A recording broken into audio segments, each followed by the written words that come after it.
cocinero de mi vida cruda. Este soy yo, el lavandero de mi ropa ajena. Ay, mujer fugaz y eterna, tierna y madura, perdona este aroma, rinoceronte en brama.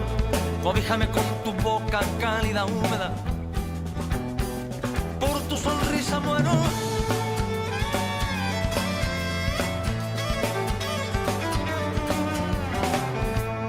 Este soy yo, velador amodorrado de mi sueño turbo. Este soy yo, médico brujo de mi esperanza enferma. Tersa la piel de sal que a ti me anuncia. Oh, patria de mi alma, himno de mis pasiones, patrona de mis encantos, heroína de mis amores. Por tu sonrisa muero.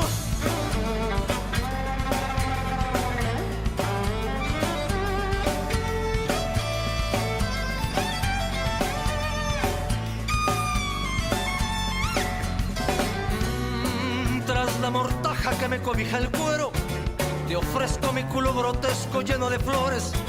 También te ofrendo mis humildes herederos. Por tu sonrisa muero. Un pelo público en la sopa del poder. Un onanista autogestivo trasnochado. Un anarquista purulento de placer, de placer.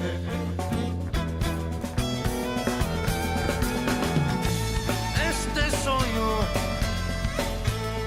este soy yo, este soy yo.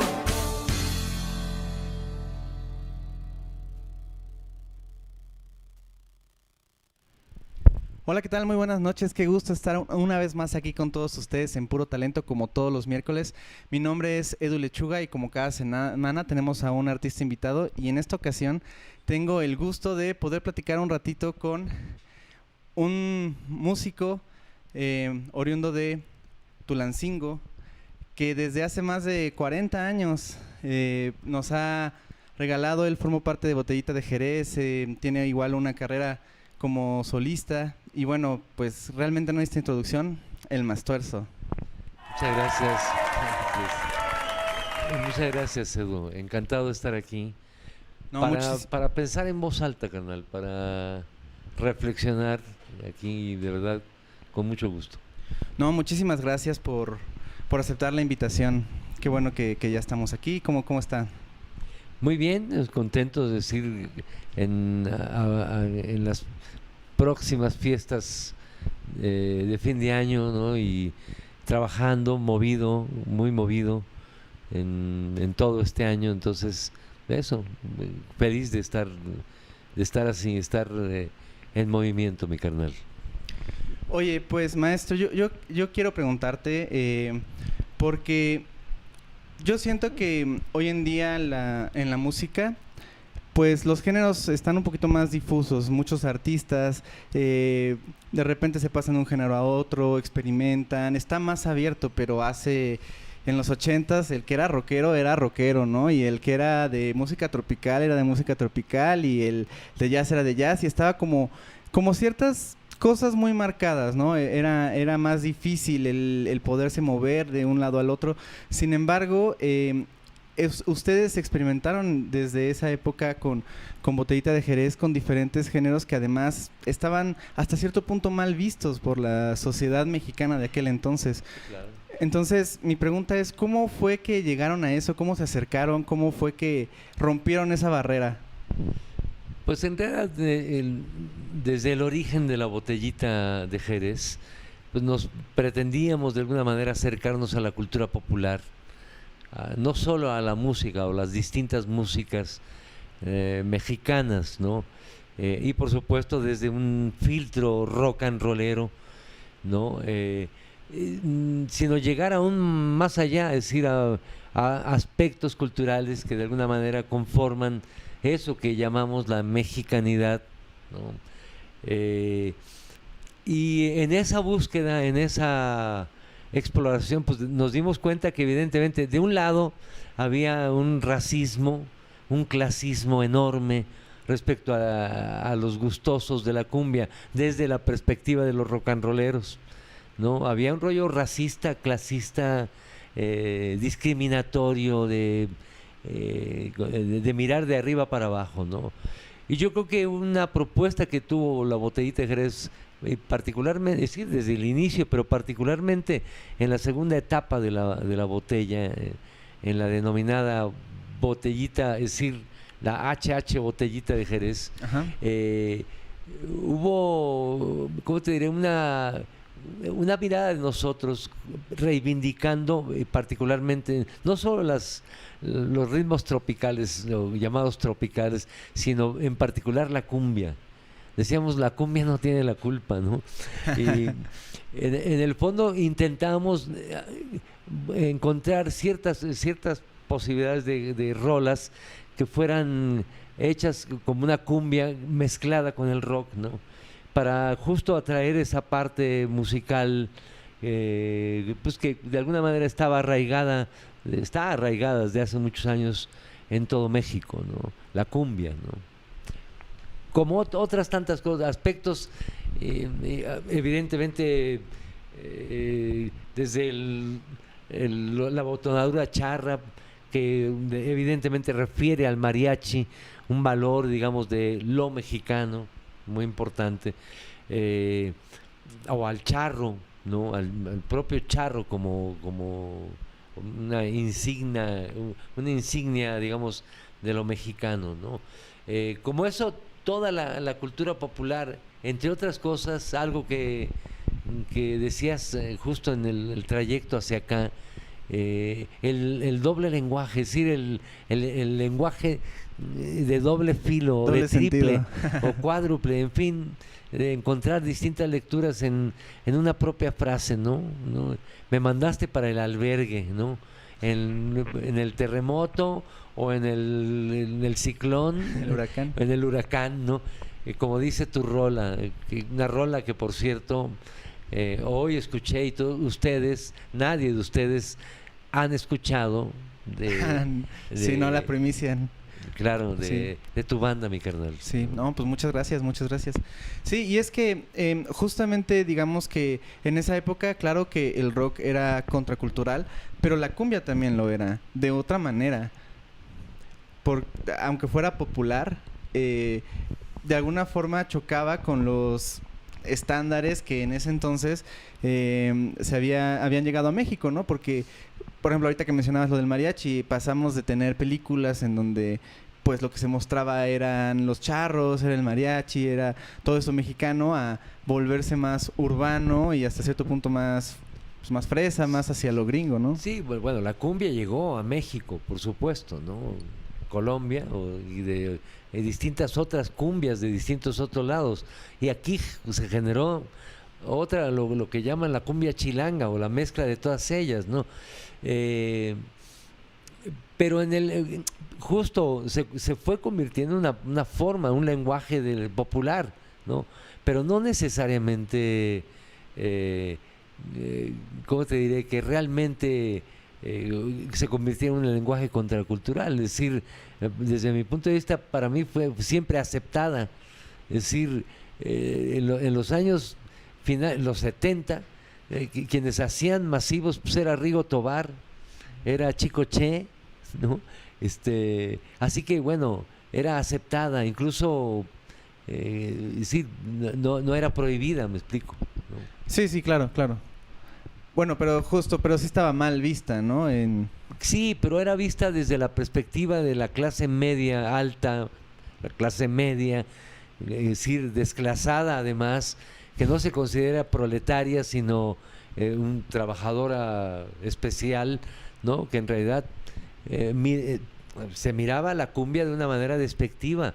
La cumbia era para los pobres, para los jodidos, para los nacos, ¿no?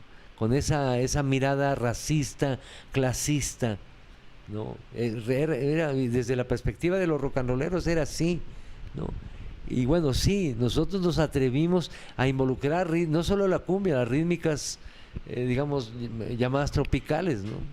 Y de manera pues de manera gozosa. La verdad que para nosotros fue explorar algo que además de alguna manera lo traíamos, como lo traemos en la cabeza desde muy chiquitos.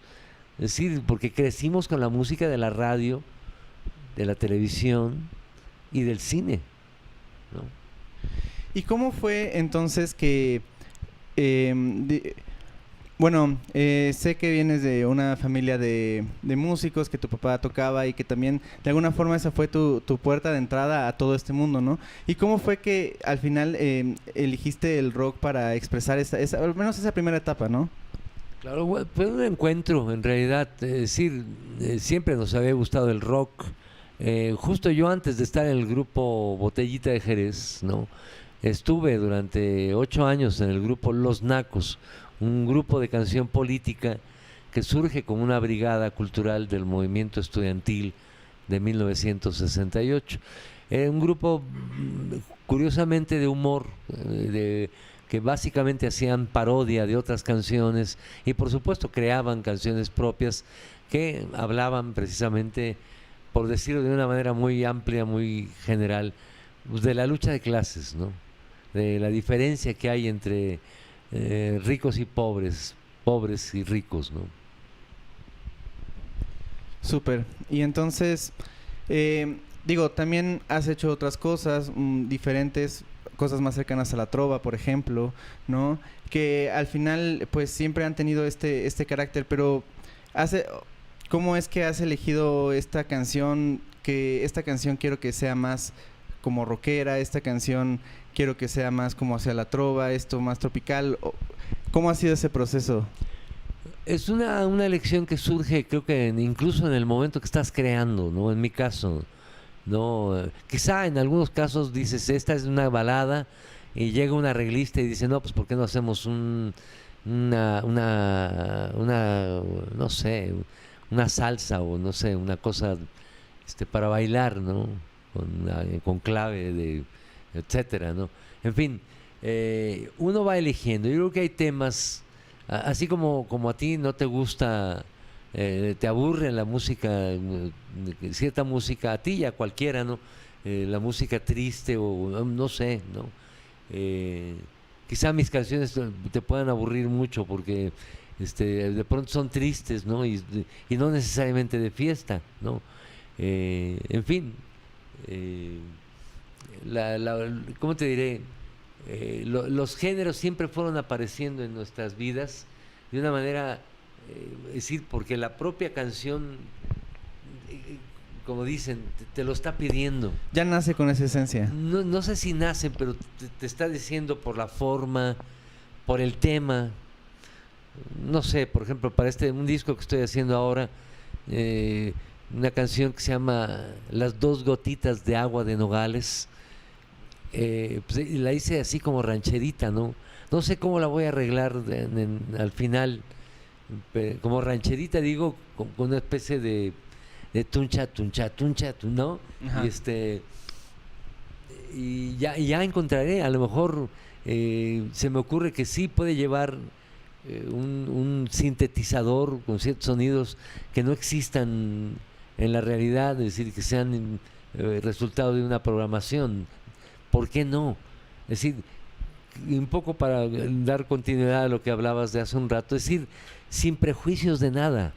O sea, en la creación, y yo digo particularmente en la canción, pues no debe haber ningún prejuicio de las formas, ¿no? Y encontrar el sentido, eso que, insisto, que te pide la propia rola, ¿no?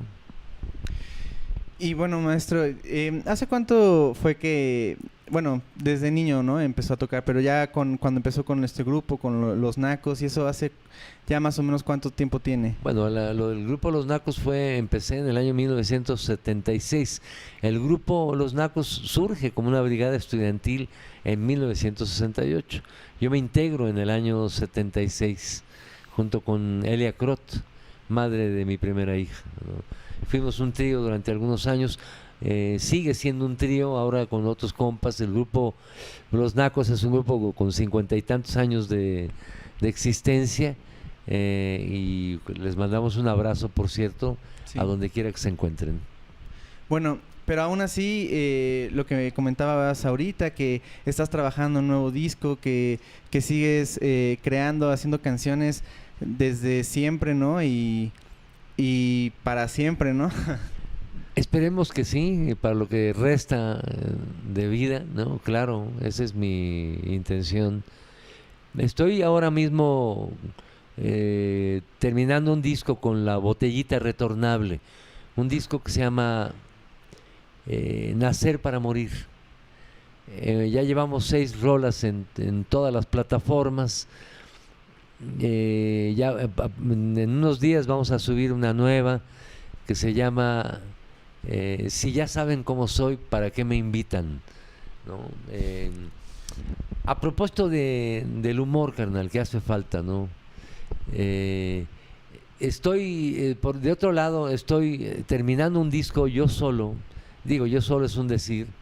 Tendré músicos invitados y tal, pero es un disco de un proyecto que es resultado de una beca, de la beca del Sistema Nacional de Creadores de Arte. Este es el segundo año que la estoy disfrutando y voy para el tercero, en donde tengo que entregar y terminar un disco que se llamará Canciones para Bodas y Funerales. Gran nombre, gran nombre. Entonces, bueno, pues me da mucho gusto ver que sigues tan activo, porque también, justo lo que hablamos, creo que hacen falta de repente más voces que se sigan expresando, ¿no? Desde diferentes trincheras y no siempre con la misma visión, ¿no? Que también nos proporcionen un poco de humor en la música, que a veces se tiene un poco olvidado, a veces se ve como de segunda categoría, ¿no? Pero pues, al contrario, a veces es incluso más difícil lograr que sean de ese estilo, ¿no? Yo sigo pensando que hace falta sentido del humor, no solo en el rock, y particularmente en el rock, pero no solo en el rock. Escuchen a Sabaré Muchas y gracias. verán que les va a encantar, porque trae rolitas chidas, ¿no? Con esa mirada, una mirada crítica de la vida, con un sentido del humor, y además con una factura pues, impecable. Por simple que parezca, muchachos, muchachas, muchaches. No, pues muchas gracias, pero justamente pues una de mis inspiraciones justamente ha sido Los Botellos. Pues me halagas, mi carnal. Nos halagas a toda la historia de la botellita, desde la botellita originaria, el uyuyuy, el cucurrucucuy, el mastuerzo, pasando por todas las otras formas, ¿no? La HH Botellita con el señor González, Santiago Ojeda, Armando Vega Gil, en paz descanse, y su servilleta.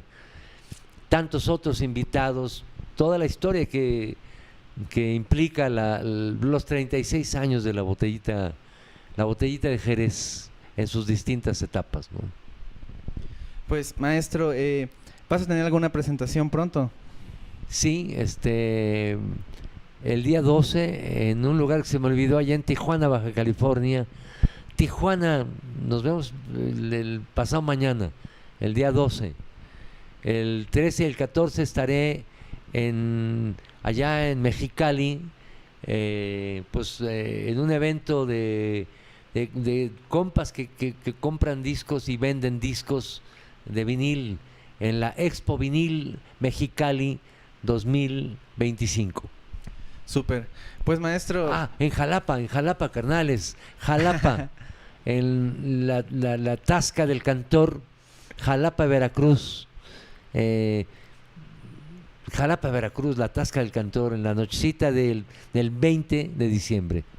Perfecto, pues maestro, el tiempo se fue como agua. La verdad es que me hubiera gustado poder tener más tiempo, poner más temas sobre la mesa, porque es muy interesante hablar contigo, con toda la trayectoria que tienes, y pues un gustazo de que hayas estado aquí, y ojalá después te puedas dar otra vuelta y para poder seguir platicando. Será un placer, mi carnal, encantado de la vida, te agradezco todo y agradezco mucho las atenciones de este espacio que ya conocemos de otras emisiones, ¿no? Muchísimas gracias a producción y pues saludos a Jessica Hayek. Saludos, Jesse. Y nos Saludos. vemos la próxima semana. Muchas gracias. Amigos, los saluda Marcos Valdés. No se les olvide, estamos en L&L Digital. No olviden vernos y escucharnos en Orbe Network, Promo Estéreo, Viendonet y Gruperísima. Y síguenos, estamos en nuestras redes para que nos sigan. Recuerdan, esto es